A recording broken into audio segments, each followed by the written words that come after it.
Sakura, a young man, sits quietly in the library, likely fake studying as most high school students do while dodging real responsibilities, until he observes something unusual.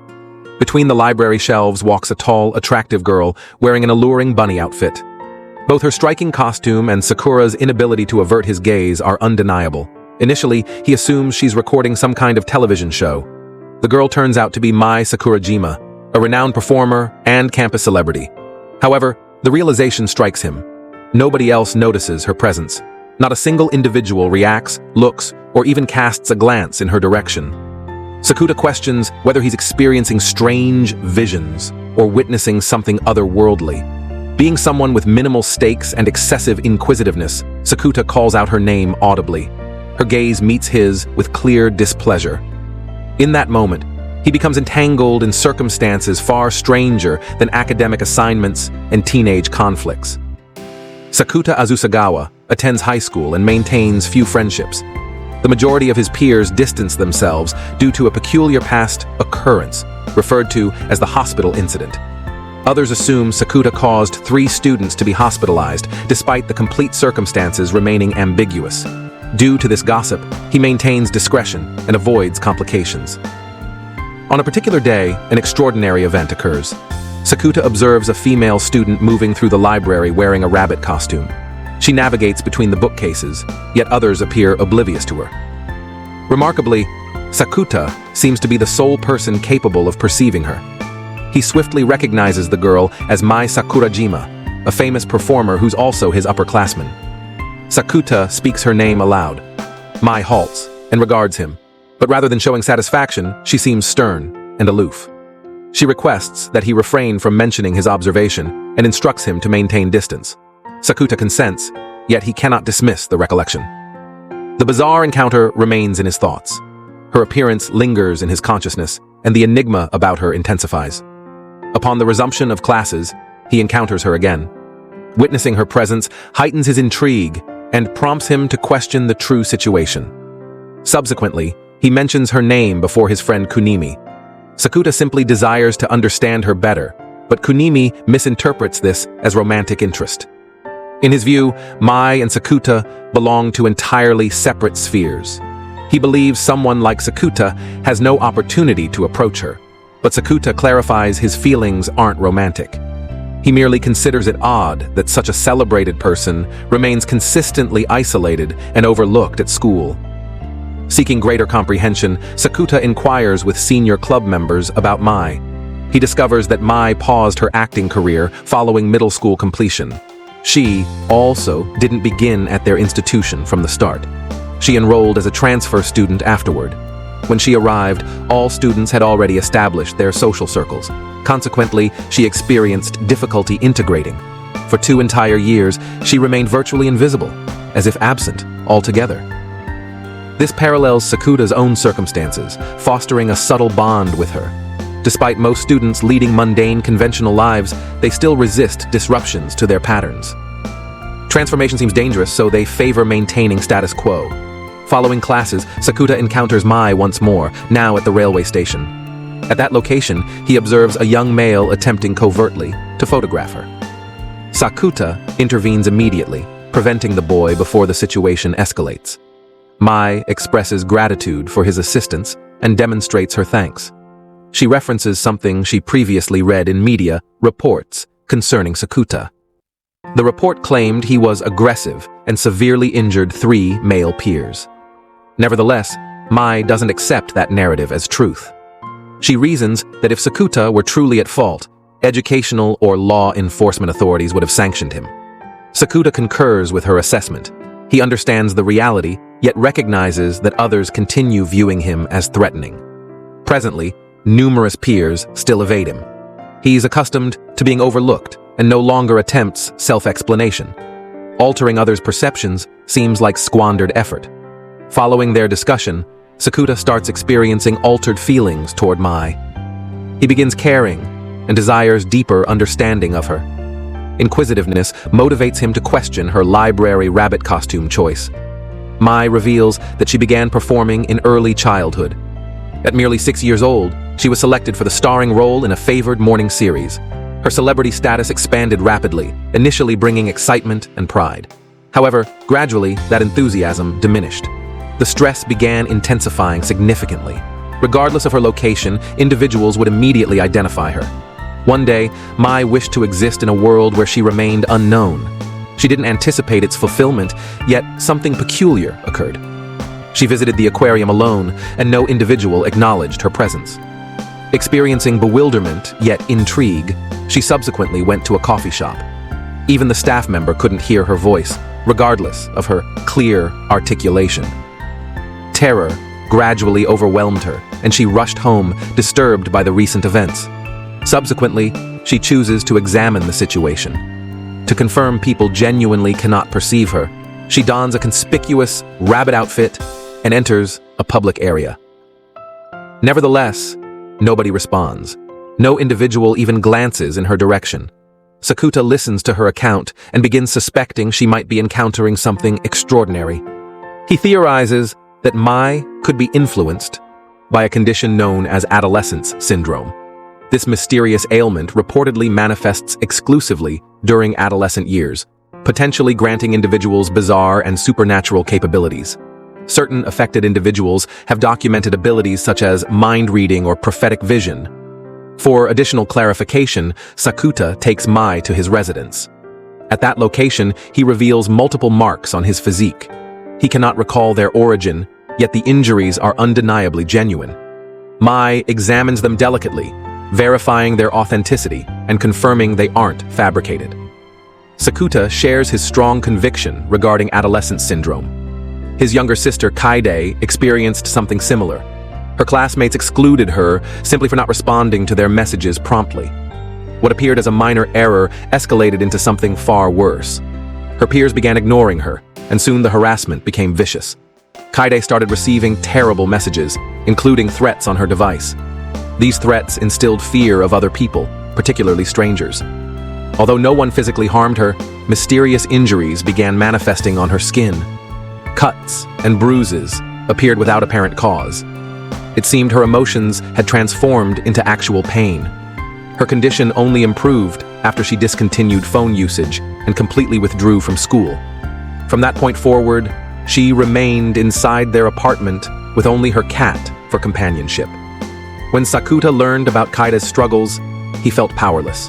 Then mysteriously, Adolescence Syndrome affected him as well, resulting in him suffering 3 chest wounds. The pain was so severe that he required hospitalization. Since Sakuta himself was the one admitted and treated for serious injuries, the rumors claiming he hurt others are nonsensical. The truth is far more complex than anyone at school realizes. While Mai is still processing Sakuta's story, Kaide enters his room. It's a rare moment because Kaide hasn't stepped outside or met anyone new in over 2 years. She's extremely shy and fearful of strangers. She quietly greets Mai, then quickly exits the room without another word. Sakuta explains that Kaide's condition is closely linked to the internet. Her symptoms only manifest when she's connected to the online world. By avoiding it, she can prevent the pain and strange injuries. Since she rarely watches television or follows media, she doesn't recognize Mai at all. Sakuta sees that Mai and Kaide share something in common. Both suffer silently, and both have been ignored in different ways. He thinks that the best way to help Mai is to encourage her return to acting. If she steps back into the spotlight, people will notice her again. He believes she still loves her work and hopes she will find her place once more. However, Mai doesn't receive his words kindly. She becomes upset with him. It feels like Sakuta is pretending to understand when he really doesn't. His suggestion comes across as careless and disconnected from her true feelings. After that conversation, Mai stops coming to school. Days pass and Sakuta hears nothing from her. Feeling uneasy, he looks up her name online. What he finds leaves him shocked and full of regret. There are many hurtful stories and rumors about Mai. Reading them, he realizes that her time in the entertainment world wasn't full of joy. It was filled with pain and pressure. He feels guilty for pushing her towards something that caused her so much suffering. For the next 2 weeks, Sakuta gets no sign or news of her. Worried about what might be happening, He decides to talk to Rio, a friend of his who leads the science club. Rio knows a lot about strange theories, including ones about how the world works. She brings up an idea from quantum mechanics that says something only exists when it is being observed. This theory might be the key to understanding Mai's strange condition. Rio uses the famous Schrödinger's cat thought experiment to help explain her idea. In this example, a cat is placed in a closed box, and there is a chance that poison will be released inside every hour. Until someone opens the box, no one can say if the cat is alive or dead. Both outcomes remain possible at the same time. This strange theory helps Sakuta see something clearly. If no one notices Mai, maybe it means that she truly has become invisible to others. To test this, Sakuta goes to a local bakery and asks the clerk if they know a girl named Mai. When the clerk says no, it confirms Sakuta's fear. Mai is slowly disappearing from the memories of others. Guessing that Mai might try to visit him, Sakuta rushes home. When he arrives, he finds her already waiting at the door. She has been there for a long time. Mai tells him that fewer and fewer people have been able to see her over the past 2 weeks. She even struggles to buy food because shopkeepers don't notice her. Sakuta gives her some bread that he just bought. He then takes her to a supermarket to learn more about what's happening there. He notices something strange. People ignore the items Mai picks up. It's like the things she touches no longer exist for anyone else. Sakuta wonders what might happen if he touches her. He reaches out his hand, and Mai guesses that he just wants to hold her hand. Sakuta doesn't deny it. He smiles and stretches out his hand, not wanting to miss the chance to connect with her. Even though they hold hands, people around them still notice Sakuta. He remains visible. On the way back, Sakuta opens up to Mai. He feels sorry for not understanding her earlier. He knows now that she had a hard past. When she was only 13, her mother made her pose in swimsuits for photo shoots that caused a serious fight between them. It became too much for Mai, and she decided to walk away from show business. Mai is surprised to learn that Sakuta knows about the swimsuit photo incident. That part of her past brings back painful emotions. Every time she remembers it, anger rises inside her. To her, it felt like she was nothing more than a way for her mother to make money. She didn't feel respected or cared for. Even after knowing this, Sakuta continues to believe that Mai should return to acting. He thinks it's something she still loves deep in her heart, but Mai stays quiet and doesn't give a clear answer. Not many people know about the photos, so Mai asks how Sakuta found out. He tells her that he learned it from a reporter named Fumika. Wanting to understand Mai better, he agreed to let Fumika write about his own life and Kaidi's story. Mai doesn't approve of this. She believes that making a deal like this with a reporter is dangerous. If the story spreads, other journalists might show up at Sakuta's home. That would be terrible for Kaidi, who is still healing and could be hurt all over again by the attention. To protect Sakuta and Kaidi, Mai decides to make a big choice. She gives the reporter permission to write about her return to show business instead. This way, Fumika will stop reporting on Sakuta and his sister. Sakuta feels guilty, but Mai doesn't blame him. In fact, she appreciates his efforts. She admits that she really does enjoy acting. Hiding her true thoughts for so long has only made her condition worse. The more she pushes her feelings down, the more invisible she becomes. Mai knows things will get busy once she returns to acting, so she wants to spend some peaceful time with Sakuta first. She invites him to go to Kamakura with her over the weekend. Sakuta is excited and looks forward to their day together. However, when he heads out to meet her, something unexpected happens. He sees a little girl who has lost her way. Wanting to help, he tries to assist her in finding her mother. But before he can explain, a girl named Tomo sees the situation and jumps to the wrong conclusion. She accuses Sakuta of being a pervert. Sakuta explains to Tomo that he was only trying to help the lost child. His calm and honest words somehow help clear up the misunderstanding. Tomoe quickly realizes her mistake and feels guilty for accusing him. Wanting to make things right, she asks Sakuta to punish her in the same way she had treated him. However, their strange behavior catches the attention of a police officer passing by. Finding them suspicious, the officer stops them and they are taken to the police station for questioning. Time passes slowly and Sakuta becomes anxious. When he is finally released, He hurries straight to the train station where Mai is waiting.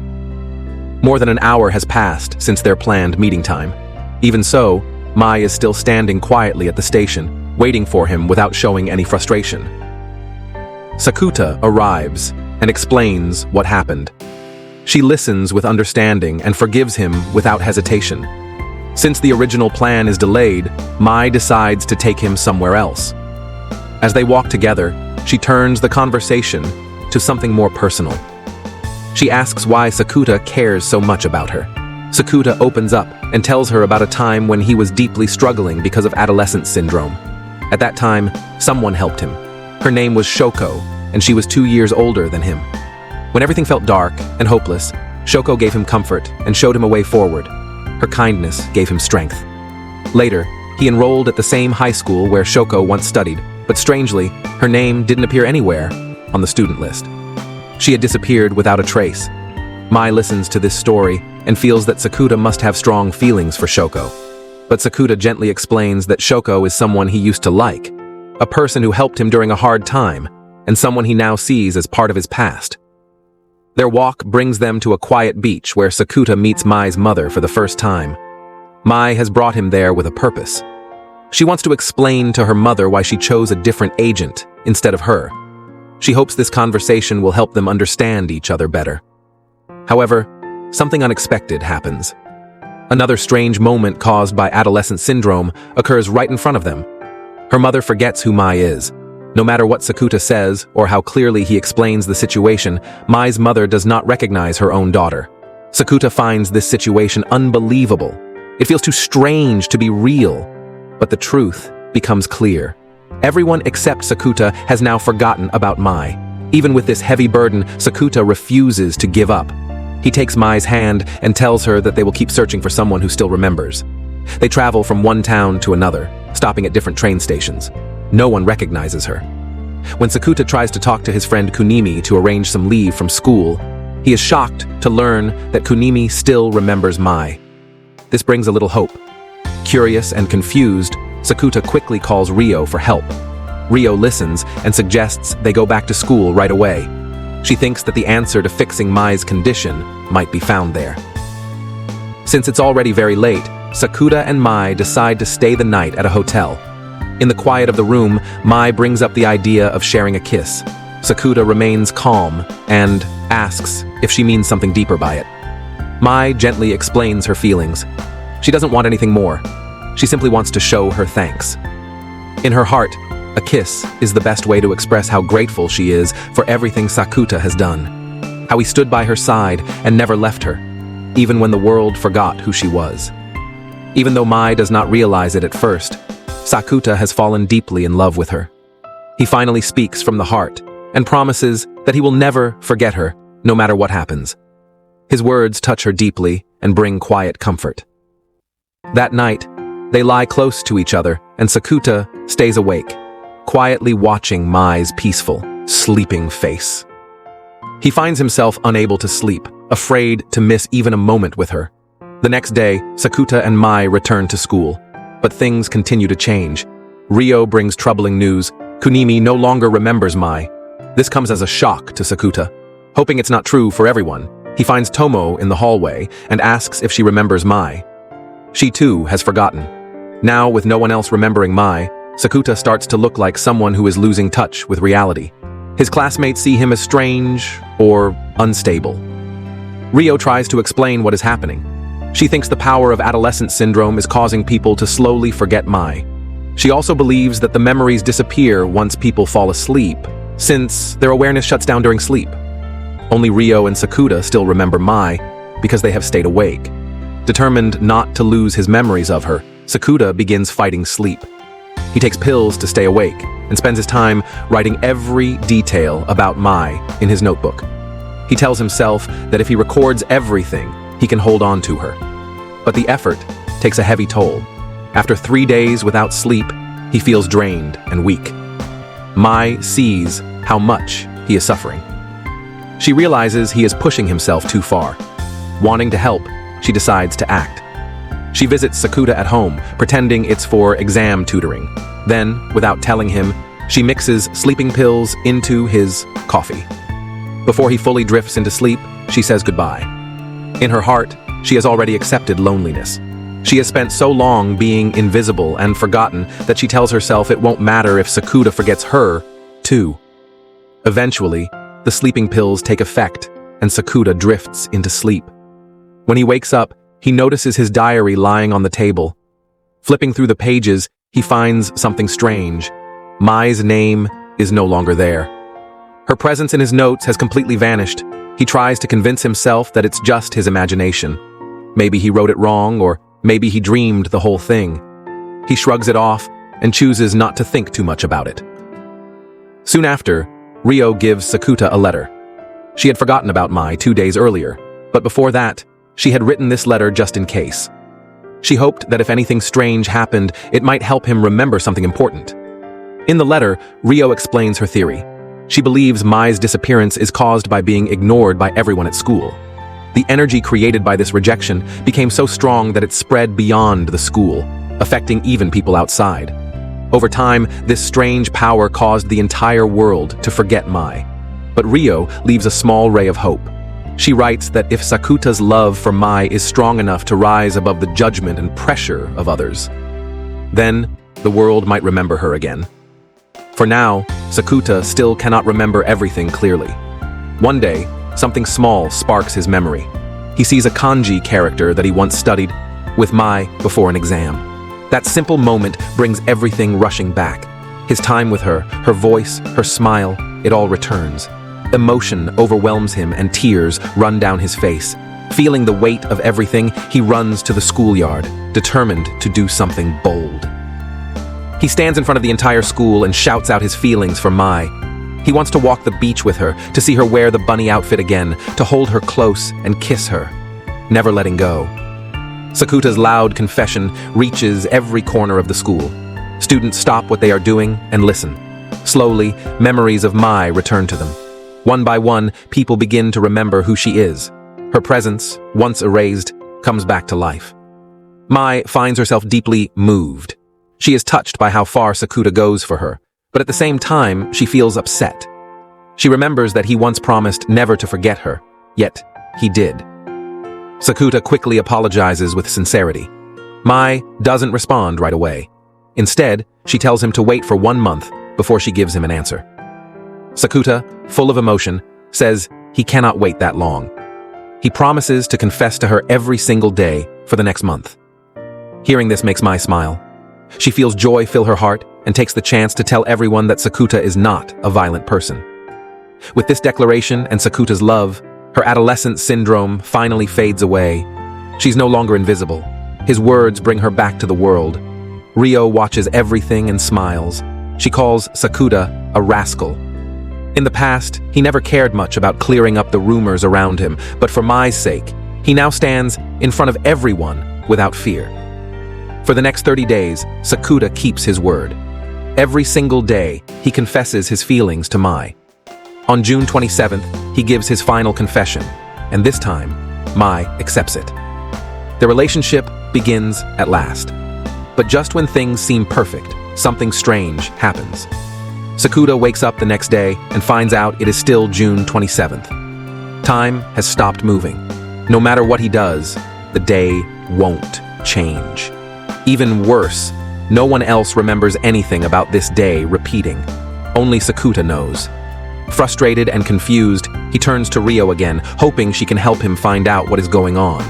Although Rio is not affected by the time loop herself, she helps Sakuta look into the problem. After thinking it over, she shares her theory. She believes that Sakuta is stuck on June 27th because someone nearby is afraid of what might happen on June 28th. That fear may have triggered Adolescence Syndrome again, bending time to avoid moving forward. If Sakuta wants to escape the loop, he needs to find the person who is holding everything back.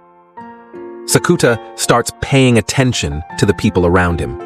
He looks for anything that seems unusual. Over the 3 repeated days, he notices that only one person's behavior changes.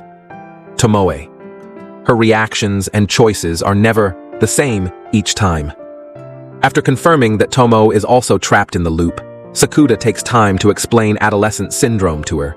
He wants her to understand that something emotional might be causing the day to repeat. While they are talking in the classroom, a boy named Yosuke walks in. Yosuke is the basketball player that was initially pursuing Tomoe. Tomoe quickly becomes nervous and pulls Sakuta to hide with her. She then explains the reason for her fear. Yosuke is the crush of one of her closest friends, but something unexpected has happened. Yosuke has developed feelings for Tomo instead. Tomo feels stuck. If she turns Yosuke down, she worries that her friend group will turn against her. She's afraid of being disliked or judged. In her panic, she speaks louder than she intends to. Yosuke hears her and walks back into the room. Tomoe, now terrified, acts without thinking and accidentally shoves Sakuta. He falls to the floor at the worst possible moment. The scene looks awkward and Yosuke misunderstands it. He thinks Tomo and Sakuta are secretly dating and walks away, clearly hurt. At that exact moment, Mai enters the classroom. She sees Sakuta and Tomoe in what appears to be a close and private moment. Without waiting for an explanation, she turns and walks away. Sakuta tries to go after her, but she refuses to speak to him. Sakuta wakes up expecting the day to be June 27th again. He thinks Mai will forget everything that happened before, and they will still be stuck in the same loop. But to his surprise, the time loop ends. The day moves forward, and it is finally June 28th. This change brings a new problem because Sakuta never got the chance to confess to Mai again before the loop ended. They are no longer a couple. Their relationship has not moved forward. He quickly realizes that the time loop was not caused by him or Mai. It was connected to Tomo. Yosuke, who misunderstood what he saw, never confessed his feelings to Tomo. That misunderstanding calmed Tomo's fear, which caused the loop to break. But Sakuta knows that if Yosuke learns the truth about what really happened, Tomoe's fear might return, and the loop could start all over again. To stop that from happening, Sakuta must convince everyone that he and Tomo are in a real relationship. The idea troubles him deeply. He doesn't want to lie, and his heart still belongs to Mai. Despite this, Tomo develops feelings for him. She even takes a job at the same restaurant where Sakuta works. Her friends begin to believe the two of them are actually dating. Since Sakuta once confessed to Mai in front of the entire school, they now accuse him of cheating on Tomoe. The rumors start to grow. After finishing her shift, Tomo asks Sakuta for a favor. She wants him to pretend to be her boyfriend, at least for a little while. She explains her reasons honestly. Tomo is a first-year student who moved from another city before starting high school. She fears being alone. After school began, she worked very hard to make friends. She finally became close with 3 classmates and doesn't want to lose that connection. Being rejected by Yosuke or judged by her friends would make her feel isolated all over again. Because of Tomo's struggle with adolescence syndrome, Sakuta sees no other option and agrees to pretend to be her boyfriend. He feels conflicted, especially about how to explain everything to Mai. Then, unexpectedly, Mai shows up at his home. He tells her everything. He explains that Tomo is going through something similar to what Kaidi once experienced. Her fear of being left behind has triggered adolescence syndrome, and not wanting Tomo to suffer like his sister did, Sakuta has agreed to help her by pretending to be her boyfriend. Mai listens closely and understands his reason. Her trust in him doesn't vanish completely, but she still feels hurt. She gives him permission to continue the fake relationship if it helps Tomo. However, she doesn't forgive him right away. She wants him to show that he really cares, not just with words, but with his actions too. Sakuta wants to spend more time with Mai to make things right, but her schedule is full. She is busy with filming and cannot be around often. Before leaving, she gives Kaide a thoughtful gift, a new set of clothes. Her hope is that Kaide might gain confidence and feel ready to go outside someday. Kaide looks happy when she sees the gift. A quiet connection starts to form between her and Mai. Their bond begins to grow, and it brings comfort to both of them in different ways. Later, Sakuta meets Kunimi and talks to him about Yosuke. They want to understand what kind of person he really is. Yosuke seems popular, and many students admire him because of his basketball skills. But behind his friendly smile, he often talks badly about his girlfriend. He complains that she won't be physically close with him and blames her for problems in their relationship. This changes the way Sakuta sees everything. He realizes that Yosuke does not treat people with real care. A person like that is not someone Tomo should be close to. This thought helps Sakuta feel more comfortable staying in the fake relationship. For now, he knows he is doing it to protect someone who needs support. To keep their fake relationship believable, Tomo says they need proof, so they go out together on a pretend date. At school, they continue the act. They talk and joke like a couple, making sure everyone sees them together. Things take a turn when Yosuke starts spreading lies. He tells other students that Sakuta and Tomoe are doing more than just dating. The rumor grows fast. Soon, whispers follow them in the hallways. Tomoe hears the talk and feels ashamed and hurt. Sakuta becomes angry. He knows Yosuke is doing it out of jealousy. At the train station, Sakuta runs into Yosuke. Their conversation turns into a fight. Sakuta cannot stay quiet anymore. He tells Yosuke exactly how he feels. In his eyes, Yosuke is acting out of spite and weakness. Later, Sakuta decides to speak up in front of everyone. He tells the truth with no hesitation. He says clearly that he has never been in any close relationship and that the rumors come from Yosuke's jealousy. His honest words and calm voice begin to change how people see the situation. One of Tomo's friends listens carefully. She starts to see who Yosuke really is.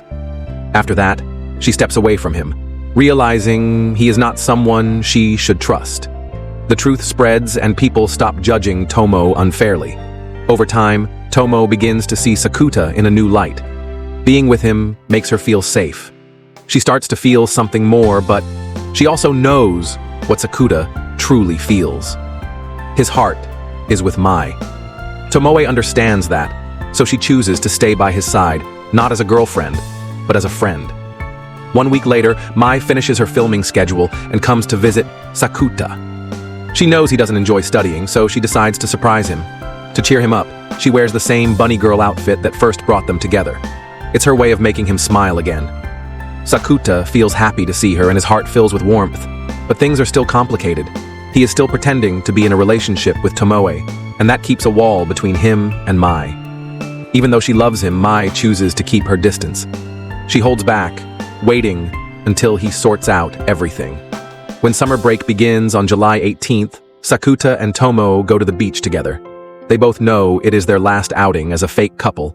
Tomo enjoys the day with everything she has. She smiles, laughs, and creates happy memories. Before leaving, she says goodbye and tells Sakuta to go after Mai, wishing him a future full of love. The next morning, something feels wrong. Sakuta wakes up and sees the same date, July 18th. Everything is exactly the same as the day before. The beach trip repeats itself. He finds himself stuck in a time loop again. Feeling confused, Sakuta asks Tomo if anything is bothering her. Tomo stays calm and says nothing is wrong, but Sakuta is not convinced. After going through July 18th 3 times, Sakuta begins to understand. The loop might not be random. He starts to believe that it is Tomo's hidden feelings for him causing the loop to repeat. Her emotions are stronger than she admits, and her heart may be holding on to something that she has not said out loud. That strong emotion could be what keeps pulling them back to the same day. This time, Sakuta decides to stop the act. He speaks honestly and tells Tomoe that his heart already belongs to Mai. His feelings will not change no matter how many times the same day repeats. He also tells her something important. If she truly wanted him to be with Mai, then the time loop would not exist. The repeating day only shows that part of her still wants to hold on. Tomoe hears his words and finally reaches her limit. She can no longer hide her emotions. Tears fall as she admits what she's been trying to ignore. She has fallen in love with Sakuta. Even though it hurts, she does not want to trap him in her feelings. To set things right, Tomoe lets go. The time loop ends, and everything returns to June 27th. It is a second chance, and Sakuta doesn't waste it. He confesses his feelings to Mai. She acts cold at first, refusing to say what's in her heart, but her actions speak louder than words. She leans in and kisses him on the cheek. From that moment, the two of them become a real couple. Things slowly return to normal. The fake relationship with Tomo comes to an end. She loses her old friend group, but instead of staying sad, she moves forward. She meets new people and starts fresh with a new view on life. Later, Sakuta is out on a date with Mai. During their walk, he he notices a young girl on the street. She is trying to help a small kitten that has been left behind.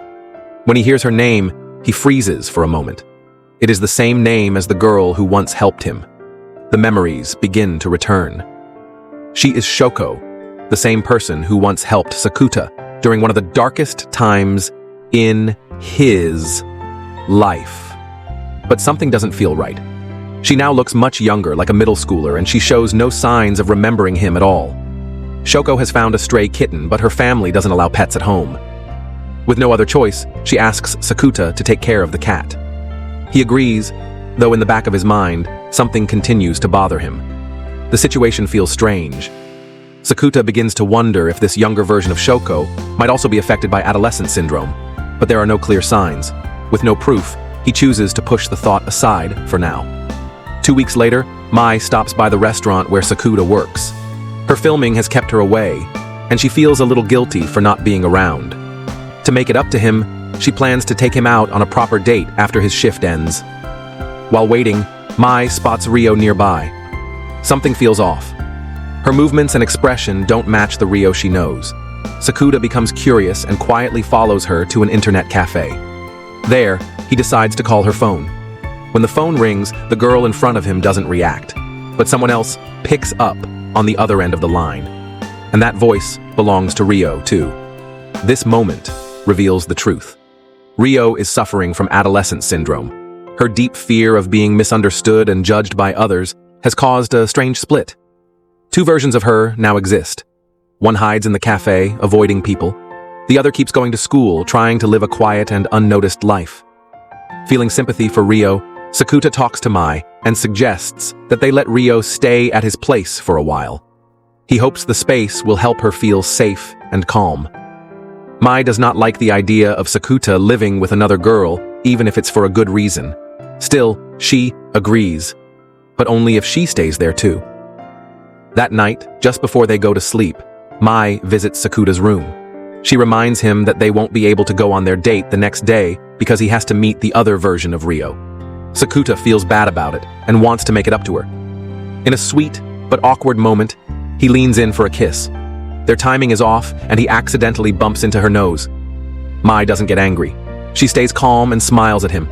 Their kiss doesn't work out, but she tells him they can keep practicing. She wants the moment to be right one day. The next day, Sakuta heads to school to observe the second version of Rio. This Rio looks calm and spends most of her time watching Kunimi play basketball. She seems interested in him, so Sakuta becomes curious.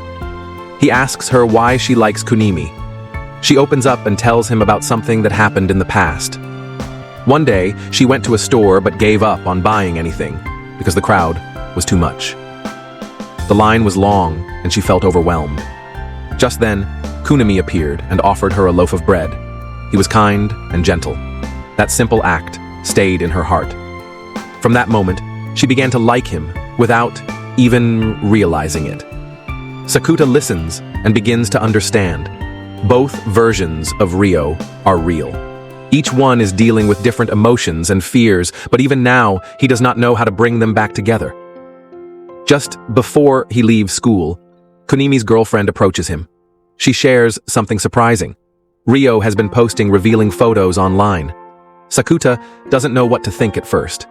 Feeling concerned, he returns home to talk to Rio about what he has heard. At home, Rio tells Sakuta everything.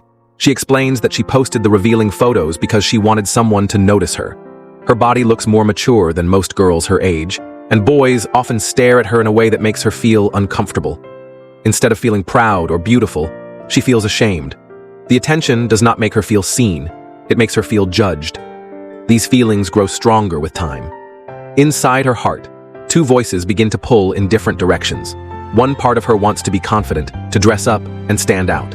That part becomes Futaba. The other part wants to stay quiet and disappear. That side remains the original Rio. Sakuta sits with both versions. He listens carefully and begins to see how much pain both sides carry. Each one believes they are right. Futaba wants to feel strong and noticed. Rio wants to feel safe and hidden. Both are parts of the same person, but they cannot agree. Sakuta tries his best to help them understand each other, But they argue. They push back. Neither side wants to change. The more they speak, the more distant they feel from one another. Then, everything takes a sudden turn. Futaba receives a message online from someone she doesn't know. The words in the message are uncomfortable. They make her feel afraid. The idea that someone out there might recognize her in real life becomes too much. Out of fear, Futaba makes a decision. She deletes the account where she posted the pictures. The need to be noticed fades under the pressure of being seen by the wrong person. For now, safety matters more than attention. Futaba feels completely alone. Her parents are not around, and the fear inside her starts to grow. The message from the stranger shakes her deeply. She doesn't want to be alone, so she asks Sakuta to stay with her. Having him nearby helps her calm down. Kunimi's presence also brings comfort, even though he doesn't know everything. Still, deep in her heart, she starts to feel left behind. She watches Kunimi grow closer to his girlfriend and sees Sakuta and Mai becoming a couple. It makes her wonder if she will be forgotten too. Sakuta notices this. To show her that their friendship still matters, he decides to do something meaningful.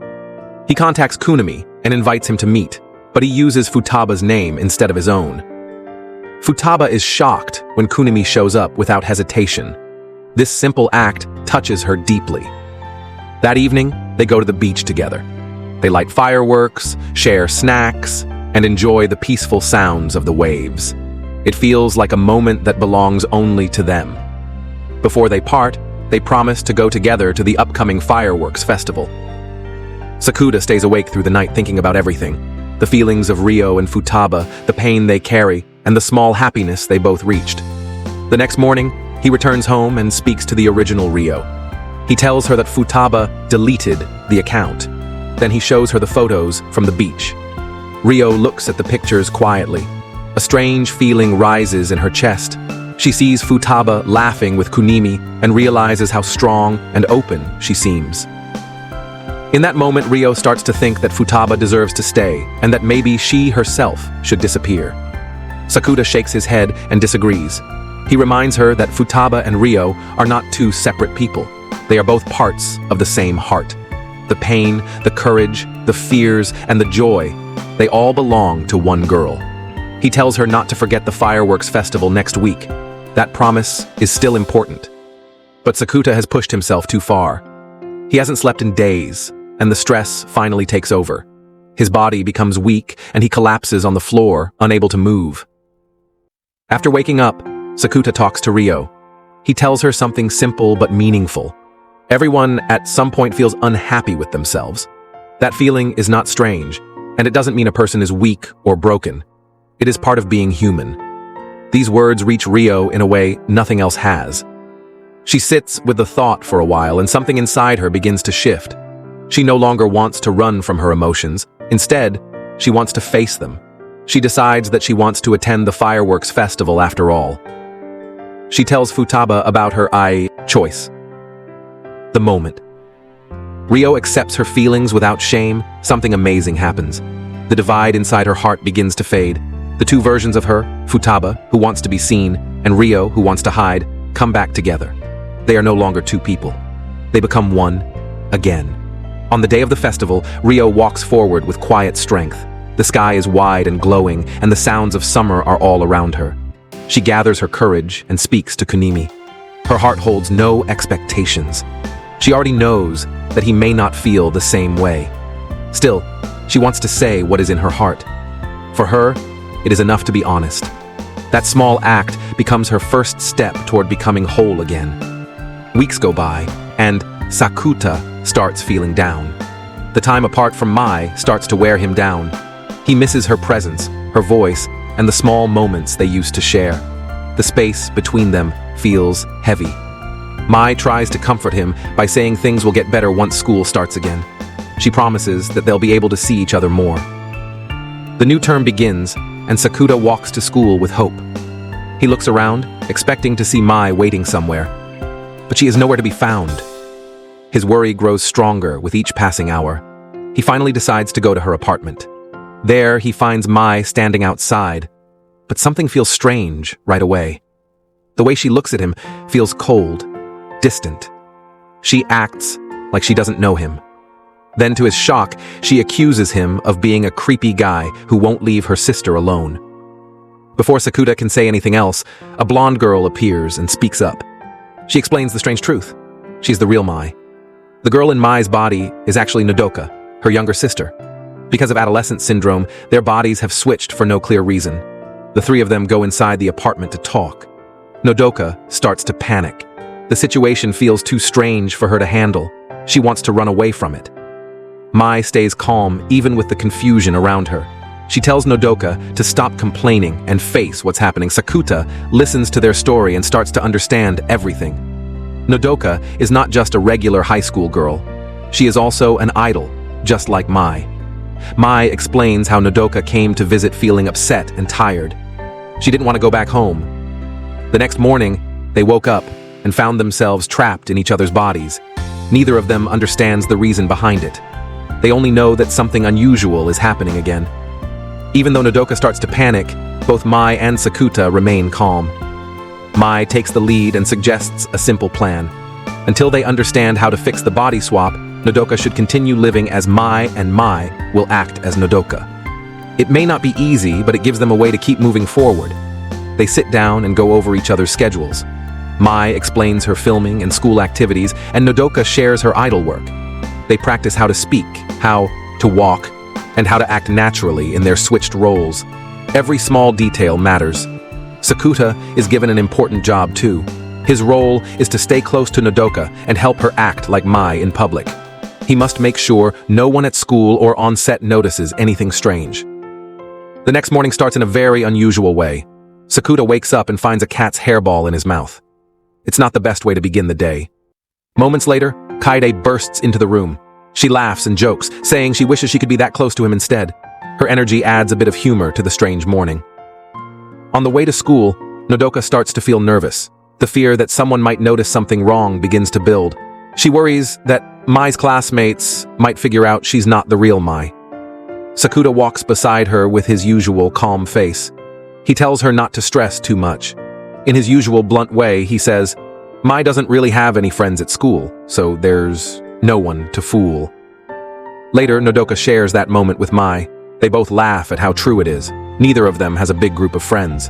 That small detail makes it much easier to keep pretending. In a quiet moment, Mai opens up to Sakuta. She speaks with a serious tone, sharing something that has been on her mind. She feels that all the strange things happening might be her fault. Her thoughts go back to the beginning of her career. She was pushed into fame by her mother, not because of her own dreams, but because her mother wanted to outshine her ex-husband and his new family. Nodoka's story follows the same path.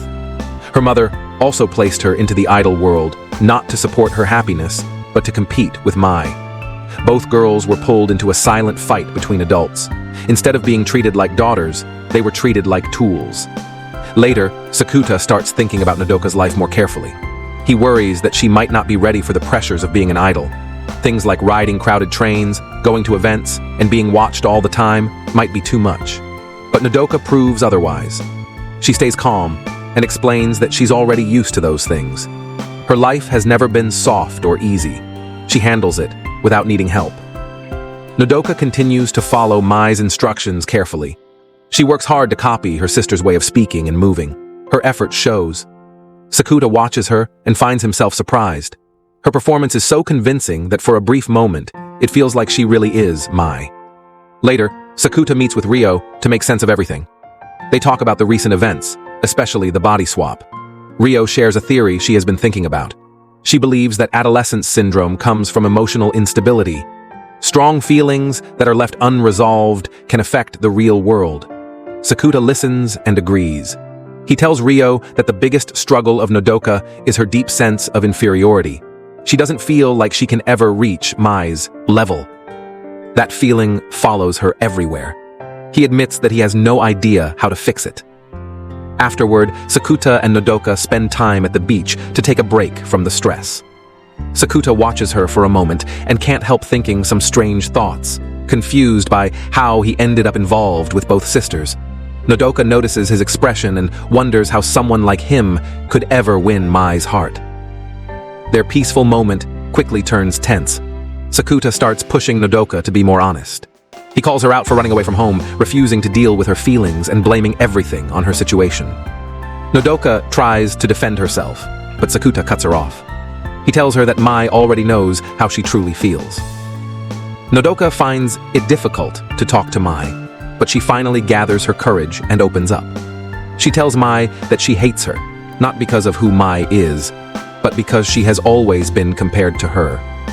Every time Nodoka achieves something, it feels like it's never enough. Her mother always points to Mai as the one to beat. Nodoka also admits something else. During Mai's break from the spotlight, Nodoka's own career began to grow. She finally felt she had a chance. But now that Mai is back, Nodoka is frustrated. Mai returns and immediately succeeds. While Nodoka still struggles for roles and attention, Mai listens quietly, then shares her own feelings. She says she also resents Nodoka, but not for being her sister. Her frustration comes from their father. He made mistakes, had children with different women, and never took responsibility. Their family was built on comparison and silent competition. After everything settles down a bit, Mai begins staying over at Sakuta's place. Kaede watches all of this unfold with suspicion, wondering how her clueless brother keeps ending up surrounded by girls. Sakuta takes a long bath one evening. When he returns, Mai casually asks what took him so long. He tells her that he was thinking about her while bathing, and this makes her uncomfortable, but she tries to ignore it. Then she notices the scar on his chest. Sakuta, being his usual odd self, asks her to touch it, hoping to feel something, but Mai quickly refuses. She doesn't want to do anything inappropriate, especially not when stuck in her sister's body. For weeks, Mai and Nodoka continue living each other's lives. They handle schedules, interviews, and stage performances, doing their best to keep things looking normal. Both sisters work hard, trying to respect each other's paths. The next day, Nodoka starts preparing for a photo shoot. Dressed as Mai, she takes practice selfies, trying her best to look confident. Later, Mai visits Sakuta and vents about their mother.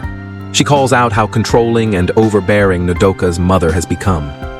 Sakuta shares how Nodoka has been doing lately, but Mai says she doesn't need updates. She believes Nodoka is strong enough to handle it all. Days pass, and Sakuta walks past a film set. There he sees Nodoka performing in Mai's role. She gives it her all, trying to act with everything she has, but the pressure gets to her. Panic begins to build inside her, and she collapses on set from the stress. Sakuta watches the entire scene unfold, unable to stop it. Later, he goes to Mai and explains what happened. He tells her that Nodoka struggled to handle the pressure and couldn't match Mai's ability. It wasn't about effort. It was about how overwhelming the expectations had become. At school, Kunimi notices that Sakuta seems down. Sakuta asks what it's like to have an older sibling who always outshines you. Kunimi doesn't have an answer, so he calls his girlfriend, Kamisato, who does have an older sister. Sakuta asks her the same thing. She doesn't hold back. She says that having a brilliant older sister and constantly being compared feels like being stuck in a miserable situation where there's no escape and definitely no comfort. It hurts all the time, even if you pretend it doesn't. Later, seeing that the health and emotions of her younger sister might be at risk, Mai grows more concerned. She wants to be sure her sister is not alone. To help, she hands Sakuta the keys to her apartment and asks him to visit Nodoka and make sure she's doing well. Before he leaves, she gives him one warning. He must never open the traditional Japanese-style cabinets inside her apartment. Sakuta does his best to lift the spirit of Nodoka. He speaks with kindness and tells her something she needs to hear. Mai believes in her. Mai trusts that Nodoka has real talent and is confident that she can impress the director with her effort. Nodoka doesn't expect these words. The thought that her older sister has that much faith in her brings a warm feeling to her chest. For the first time in a long while, she feels seen. Filming starts again, and Nodoka throws herself into the work. She focuses completely and gives it everything she has. The director notices. He praises her determination and strength. For a moment, she feels proud, but the road ahead is not easy. With each scene, she begins to feel the gap between herself and Mai. The difference becomes clear. Mai's level feels far away, like a goal she can't reach yet. Even with those thoughts, Nodoka refuses to stop. Her love for the stage and for performing keeps her moving forward. She tells herself that even if she is not perfect now, she will grow. She still wants to become a true idol, not just someone living in her sister's shadow. During the same time, Mai takes on one of Nodoka's jobs and performs at a concert. Her presence on stage is powerful. The audience is amazed by her voice and energy. Her performance stands out so much that she has chosen to sing the theme song solo. Nodoka's mother watches the concert and thinks it is her daughter performing. She finally smiles and says she is proud, unaware that it was actually Mai on the stage. Nodoka watches from the side. She sees the applause, the lights, and her mother's reaction. All of it goes to Mai. Even though the praise is meant for her, she knows the truth. She did not earn it. That thought sinks deep into her heart. The sadness grows stronger. Seeing her sister shine so naturally makes her feel invisible. No matter how hard she tries, she still feels like the one in the background. The constant pressure to live up to someone else's image begins to crush her. In that moment, she starts to believe that she has no real value and that maybe no one will ever truly notice her for who she is. In a moment of despair, Nodoka considers ending her own life, but Sakuta steps in just in time. He reaches out to her, not with blame, but with care. He reminds her that if she were gone, Mai would be heartbroken beyond repair. To help Nodoka understand how much she means, Sakuta brings her to Mai's apartment. He opens a small box and shows her what's inside. Dozens of letters sit neatly stacked. Each one was written by Nodoka during their younger years. Every page holds her words, her thoughts, and her feelings. Nodoka stares at them in silence. These letters are not thrown away or forgotten. They are carefully kept like treasures.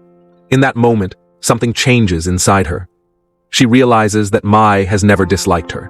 Those letters have always been a part of Mai's life, even through the hardest days.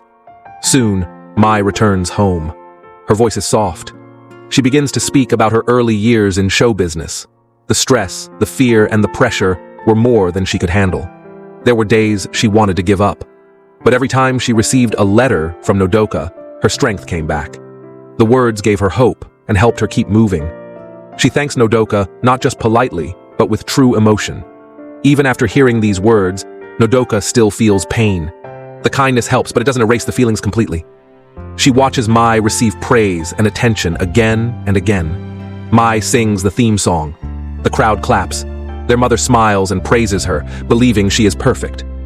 Nodoka stands in the shadow of that spotlight, wondering if she will ever feel the same pride for herself. In a burst of frustration, Mai tells Nodoka she is acting too childish. The anger builds up inside her, but because their faces are still switched, she cannot express it properly. Her emotions come out in the wrong direction, and Sakuta ends up taking the hit instead. The moment doesn't last long. Mai's anger fades quickly, and she speaks to Nodoka with gentle honesty. She reminds her that being seen and valued takes time. Recognition does not come overnight. If Nodoka keeps putting in effort, then one day even their mother will see her for who she really is. Nodoka feels heavy emotions swirling inside her. It's hard to take it all in, but slowly she starts to accept the truth. She and Mai are not the same. That's not a weakness. That difference doesn't mean she is less. It simply means she has her own path. A quiet decision forms in her heart. From now on, she will live in her own way. No more chasing Mai's shadow, no more measuring her worth through someone else's success. With that, the body swap finally ends. Nodoka and Mai return to their own bodies. The tension fades, and for the first time in days, Sakuta feels true relief. He finally gets to see Mai again. Not just her voice, but her smile, her expression, her presence. Later, Nodoka chooses to move into Mai's apartment. Living together brings a new kind of closeness. They are no longer rivals. They begin to grow as sisters. Real sisters who understand each other beyond surface smiles. But peace doesn't last long. A new problem arises. Someone secretly snaps a photo of Mai and Sakuta together. The image starts spreading, and soon the whispers and rumors begin to grow. To deal with the rumors, Mai talks with her agent and makes a bold decision. she chooses to speak about everything in public. At a film launch event, she stands in front of the crowd and calmly shares the truth. She admits that she is in a relationship with Sakuta. She also says that her return to acting would not have happened without his support. Even though Sakuta is not part of the entertainment world, Mai asks everyone to respect his privacy. She doesn't want him dragged into the spotlight just because of her. Her words are clear and sincere. Sakuta listens from the side, completely overwhelmed. The way Mai speaks about him with honesty and care fills his heart with joy. In that moment, he feels like the happiest person in the world. But happiness doesn't last forever. One day, a letter arrives for Sakuta. The name on the envelope sends a shock through him. It isn't from the younger Shoko he recently met. It's from the older Shoko, the one who helped him during the darkest days of his life.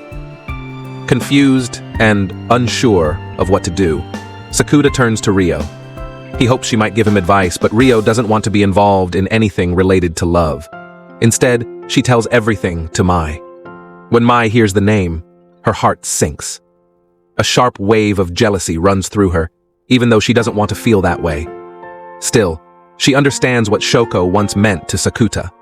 That girl gave him light when he was surrounded by darkness. Mai takes a deep breath and chooses not to stop him. She tells Sakuta to go and meet Shoko, but asks that he return soon. On the outside, she stays calm. Deep down, her heart worries. She hopes the meeting gives him peace, but she fears it might also reopen old wounds. Strangely, Shoko never arrives at the meeting place. Sakuta waits in silence, watching people come and go, unsure of what it all means. Time passes slowly, and confusion settles in. In the end, he writes a short message and leaves it behind. The words are simple but clear. He already has someone special in his life. With that quiet goodbye, he walks away, choosing to hold on to the present rather than return to the past. Life then begins to shift toward Kaidi. For a long time, she has lived inside the safety of their home. Her world stays small and quiet because of the effects of Adolescence Syndrome. Each day feels the same. The outside world becomes something she fears.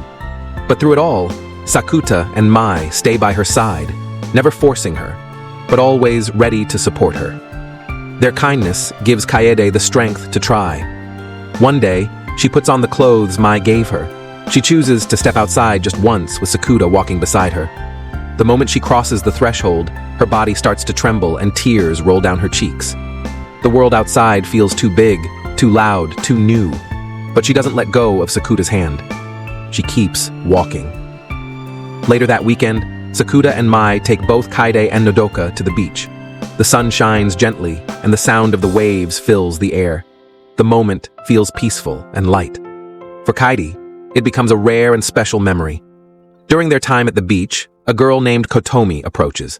She greets them with familiarity and says she is an old friend of Kaidi's. But something feels wrong. Kaede doesn't recognize her at all. She stands quietly, unsure of what to say. Sakuta finally opens up to Mai and Nodoka. He tells them everything about what happened to Kaede 2 years ago when she first began to suffer from Adolescence Syndrome. Back then, Kaede became the target of cruel bullying. Her classmates turned against her without warning. The pain grew deeper with each passing day. She tried to keep going, but her heart couldn't carry the weight anymore. Her mind broke away from everything she once knew. That was when a new version of Kaede appeared. Her memories from the past vanished completely. She no longer remembered her own family. Not even Sakuta felt familiar to her. Her voice changed. Her habits changed. It was as if a different person had taken her place. Their mother could not handle the shock and broke down emotionally. The house, once filled with small moments of family life, became silent and broken. No one could explain what was happening. The doctors didn't believe it. People around them acted like nothing was wrong. Sakuta began to suffer too. His emotional pain started to affect his body. His chest burned, and he could hardly breathe. The strange marks on his skin appeared again. He was taken to the hospital. There, things only got worse. He told people about Kaede, about the syndrome, about the scars, but no one believed him. They treated him like he was confused or lying.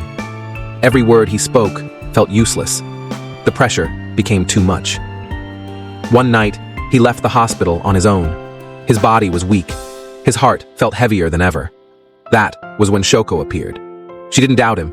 She didn't question his pain. She simply listened. Her words were soft and accepting. She told him it was okay to be misunderstood. People see the world differently, and sometimes that leads to pain. But that doesn't make someone wrong. Her kindness helped Sakuta breathe again. Her presence gave him the strength to stand. With her quiet support, he made it through the darkest time in his life. After he was released, everything started to make more sense. He began to see Kaide's pain clearly. Even if she never got her old memories back, he decided that her happiness in the present was what mattered most. Later, their father left with their mother. From that point on, Sakuta took full responsibility. He became her guardian. He cooked, helped her with daily routines, and provided anything she needed. The role wasn't easy. The weight of the past never truly went away. But he stayed by her side, not because he had to, because he chose to, because no one else would. After sharing the story of Kaide with Mai, Sakuta feels guilty because Kaide and Mai have grown close. He had hidden some painful details. Mai listens and understands. She respects the choices Sakuta made to protect his sister. Later on, Kotomi reaches out to Sakuta with a quiet request. She asks him to give a book to Kaide. Years ago, Kotomi lived in the apartment upstairs, and during that time, she and Kaide became close friends. Inside the book, Kotomi leaves a small note. Her message is short, but full of care. In her note, she says to Kaide that she still wants to be her friend. Kaide opens the book and sees the word friend. The moment is too strong. Her body reacts before her mind can catch up. She suddenly collapses, fainting without warning. Sakuta rushes her to the hospital. The doctors later explain that this might not be a random event. It could be a sign that Kaide's lost memories are starting to return. The emotional shock might have triggered something inside her mind. Sakuta sits by her side, feeling powerless. He cannot change what's happening, and he cannot take her pain away. All he can do is support her and keep every promise. When Kaide wakes up, she shares something quietly. She wants to return to school. Sakuta reaches out to the school counselor for advice. The counselor speaks with warmth and understanding. Everyone has their own rhythm. There is no need for Kaide to walk into a classroom right away. Simply standing on school grounds is already something brave. Kaide begins to prepare for her visit, holding on to hope. She feels ready, at least a little. But just before they reach the school, the symptoms of Adolescence Syndrome return. Her body weakens, and she can't go any further. Sakuta sees this and makes a promise. He will help her get to school, but not at the cost of her health. Sakuta believes that Kaide already senses what's coming. Deep down, she likely knows that her old memories are close to returning, and her wish to go to school is a sign of that awareness. Hoping to take her mind off the pressure, Sakuta takes her to the zoo. Kaide has always loved animals. Her eyes light up the moment they arrive. Wanting to make her smile last longer, Sakuta gives her a yearly zoo pass. They spend the day wandering through exhibits, surrounded by the comfort of something she loves. Later that night, Sakuta brings Kaide to school. The grounds are quiet and still. Guided by his hand, she walks through the halls, seeing everything she had dreamed of. They visit each spot on her wish list peacefully, slowly, just the way she wanted. The next day, Sakuta wakes up, only to find that her speech and mannerisms have changed. She's regained her old memories again, but in doing so, the memories from the past 2 years disappear. The Kaide, who lived with Sakuta, shared small moments and made plans, has vanished. Sakuta feels crushed. 2 years of laughter, dreams, and gentle companionship are gone in an instant. The pain becomes too much to carry, and symptoms of Adolescence Syndrome begin to appear in his own body. Out of nowhere, Shoko appears once again. She quietly brings Sakuta home, offering support. She has read the diary of Kaide and knows how much Kaide loved Sakuta. Sakuta was her reason to change. He gave her courage. She wanted to be strong, not for herself, but because she didn't want to cause him pain. Being seen as his little sister made her feel happy and safe. Shoko stays by Sakuta's side. Her words are gentle, and her presence is soft, like a quiet light in a dark room. Little by little, Sakuta starts to feel steady again. The pressure inside his chest loosens, and he begins to stand up from the sadness. But the peace is short-lived. After helping him through his worst moment, Shoko disappears again. No goodbye, no explanation. Her absence leaves behind a quiet emptiness, and the mystery of her still lingers. Later, Mai visits. She has made time in her busy filming schedule to come check on Sakuta. When she arrives at his house, she finds something unexpected. A note left by Shoko. Reading the message makes her stop. A long silence fills the room. Mai feels sadness, not because she doubts Sakuta, but because she believes she failed him. She is his girlfriend. She should have been the one to support him. Instead, someone else stood by his side during his weakest moment. The thought makes her heart heavy with guilt. To clear her mind, Mai decides to take a step back. She needs time to understand her feelings. She doesn't yell or blame anyone. Her choice comes from emotion, not anger. Sakuta sees her pull away and misunderstands. He believes Mai is upset about Shoko. He wants to explain what really happened, but the words stay stuck inside him. Nodoka quickly learns about Mai's visit and becomes furious with Sakuta. She reminds him that today is Mai's birthday. Even with a packed filming schedule, Mai still found time to visit him. She wasn't upset about Shoko. Her heart simply broke because she couldn't be the one to support him when he needed someone most. The truth hits Sakuta hard. Determined to fix things, Sakuta gets serious again. He grabs his things and rushes to the location where Mai is filming. A quick train ride and a long sprint later, he reaches the set. His goal is clear now. He just wants to be with her. Mai sees him and doesn't hold back her surprise. The two of them finally share a small window of time. He wishes her a happy birthday. They have only 15 minutes for their date, so they stand quietly over a city viewpoint, looking out at the view of the city. Sakuta gives her his jacket, not because she asks, but because it feels right. He opens his heart and says what he should have said earlier. He apologizes for not showing enough appreciation.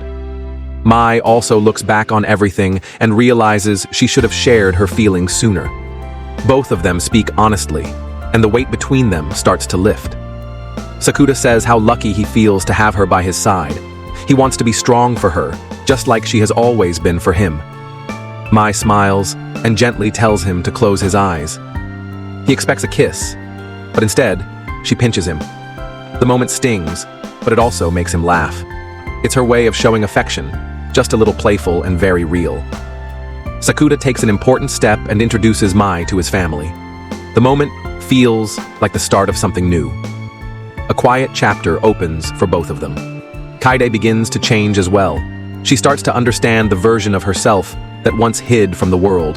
The fear, the pain, and the quiet loneliness are no longer something she wants to escape from.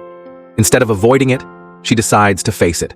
She chooses to return to school, not to prove anything to others, but to prove to herself that she can move forward. She's no longer afraid. Just knowing that her brother is by her side gives her the strength to try. Both Kaide and Sakuta finally begin to heal.